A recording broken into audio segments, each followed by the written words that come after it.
And people will say, this is an old story, it happened hundreds of years ago. I'll tell you a story that happened to people your age in a university environment like this, but in the US. Muslim students.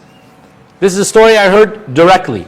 Sheikh was telling me once, and he's the imam of the masjid that I was living near at that time. He says, Ya akhi, people today, they called me and they asked me for a fatwa. And he said, you won't believe what they asked me for. I said, what? He said, they asked me if they can do fundraising for an abortion. I said, fundraising for an abortion, why? He said, that's what I asked. I said, why would you even want to do an abortion in the first place and then do a fundraising for it? Even worse.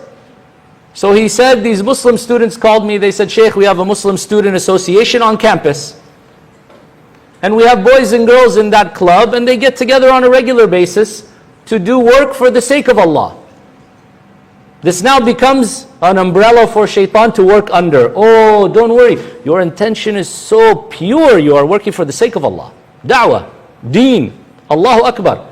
So you somehow feel you are vaccinated. This is not going to happen to me. I'm not going to commit zina with one of these people. So I don't need to be extra cautious in the way the boys and girls deal with each other. No need.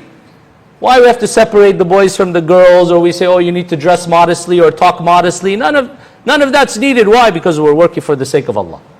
This is the first trick of Shaytan. He comes in and makes you feel that you're safe and that it won't happen to you.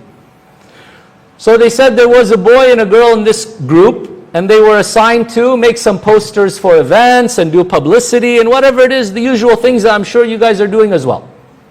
So they will get together, usually all together. But then they said, hey, we need to get together. Other people aren't on campus. They're not available. We need to meet. What do we do? Okay, we won't meet as a khalwa. We'll get together at Starbucks. Ya salam. So now we're in an open public environment. We're safe. We don't have to worry. What could happen? I'm not going to start holding her hand or making out. I don't have to worry about it. We're in public. So Shaytan takes them step by step. Now next time they meet, they need to go to the supply room where the posters are and the markers, and they need to do this and they need to do that. And Shaytan takes them step by step by step till they fall into zina. Wali'adhu billah. First time, she gets pregnant.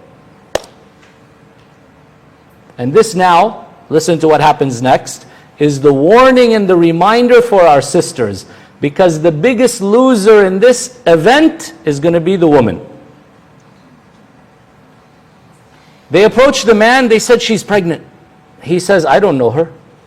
Who is she? I have nothing to do with her. I don't know what kind of a girl she is, how that happened to her, but me, no. And he walks away from the whole thing. Done and dusted. Now she's stuck. Her mom finds out, some friends know, but if the father finds out, she's from a culture, they said maybe he's going to kill her, and what do we do now? So Shaytan comes to them. I'm the one who got you in this trouble in the first place. I'll get you out. Kill the baby. Cover up one crime with another crime. Easy way out. So now they're saying, how can we kill the baby? Cover it up before anybody finds out. They went to the guy, said, marry her. Let's try to conceal it somehow. Even that Shaytan scholars have said, Jumhur believe it's not allowed to marry while she's pregnant.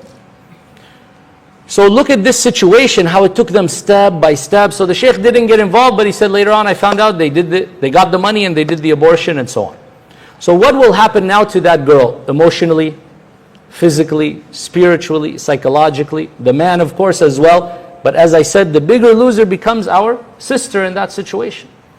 So this is a reality, and this is why this topic is not something that anybody should feel doesn't apply to them or doesn't apply to you.